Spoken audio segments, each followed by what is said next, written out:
আমি মাননীয় প্রধানমন্ত্রীর কাছে অনুরোধ করব, দয়া করিয়া জনসংখ্যা নিয়ন্ত্রণ কানুন অ্যাপ্লাই করুন,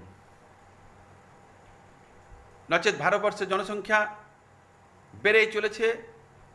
চারিদিকে শিক্ষার অভাব, অন্নের অভাব, বস্ত্রের অভাব, আবাসের অভাব, আর তারপর থেকে যেটাকে বলছে আর কি ব্লাড প্রেশারের উচ্চ চাপ। কিছু বিশিষ্ট জাতির লোকেরা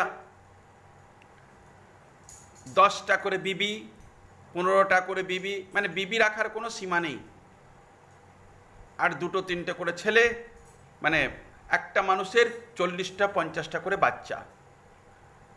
না পরনে বস্ত্র আছে, না পৌষ্টিক আহার আছে, না কাগজ কলম কিনে দিতে পারছে, না স্কুলে ভর্তি করতে পারছে, কিচ্ছু নাই।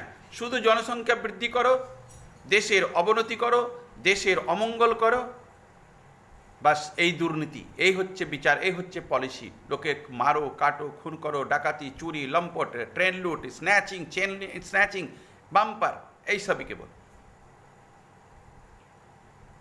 তাই আমি অনুরোধ করব, জনসংখ্যা নিয়ন্ত্রণ প্রচণ্ড প্রয়োজন আছে।